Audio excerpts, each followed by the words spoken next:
businesses, economy. Um, the south side of Montgomery, the north side of Montgomery are deserts for the most part when it comes to larger businesses like retail stores, restaurants.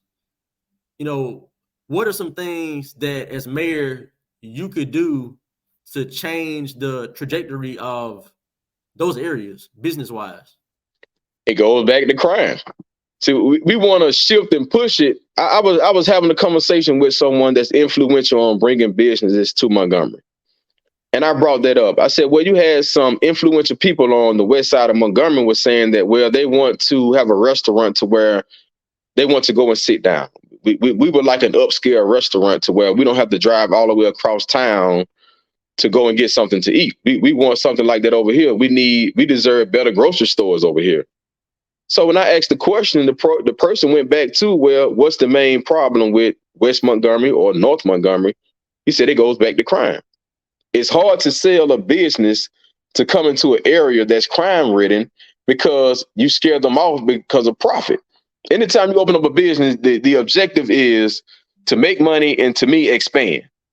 So if you have to open up a business and you're worrying about, are you going to profit or are you going to lose profit? That's a major issue. But I feel as though we do need to focus in on those areas like the Montgomery Zoo. I feel as though we need to put more funding into the Montgomery Zoo because it's a place that, again, a lot of people go to with their kids and with their family. It can be added as a tourist attraction if we add more to it. And you can build around that area in North Montgomery that sits on the other side, especially when you have things like Zoo Day. You have thousands of people that go and attend the zoo. But with me going lately, like I have 4 kids. And my younger 2 kids, we're starting to take them now, like we did our 2 daughters earlier. And it's not much of a change. Some of the animals, don't have the same weight on them that they may have had 7 or 8 years ago. So it's like, okay, what can we do to make it more appealing, to make more of an attraction? And the more people, excuse me, that come in, you can add, like you said, more retail stores. You can put another grocery store in that area. So it's more things you can build on to when you put more attention on something that's major. So the zoo is major. What other businesses can you put around there that they can prosper with also? For instance, like the Kmart that was on the boulevard. So I was talking to someone that's a business owner, and they mentioned how when that Kmart left, it killed a lot of other small businesses that was able to attract customers because of Kmart. So now when we lose major corporations like that, that doesn't help the city. Things should have been done to try to keep Kmart here. Or something else should have been in place to bring another major name or company there to make sure that those other small businesses still thrive. So that there's a lot of things that we can look at in areas that we can look at as far as business to make sure that we're being fair about building the economy throughout the city. Again, we know East Chase is going to get business, downtown is going to get business, but those areas can grow also. Downtown has a lot of room to grow. A lot of investors are attracted to downtown because of the White Water Park.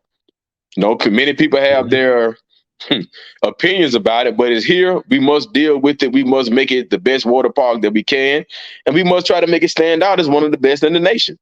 So stores are going to be needed. Investors are going to have to be brought to Montgomery to see what else can we add or what can we sell them on to make Montgomery their home and to make them expand within Montgomery.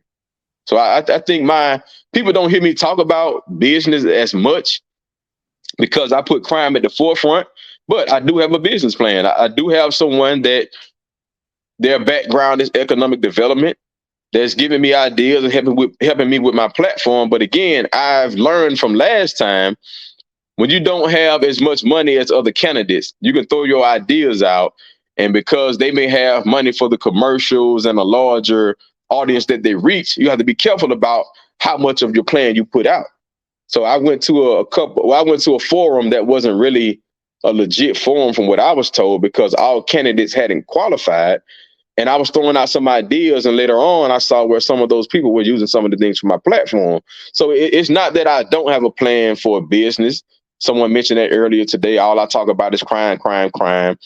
And I have to talk about business and education. But if I'm asking people that are influential in bringing businesses here, and they're saying crime is the reason, and I've seen articles where city council people were having to explain why are these businesses moving from their district. Well, because the population is going down and it's more of a impoverished area and crime. So if crime is the common denominator to the problem, then what's the issue with addressing crime? Again, that's not the only part of my platform, but making a city safe gives you so much room to grow in other areas.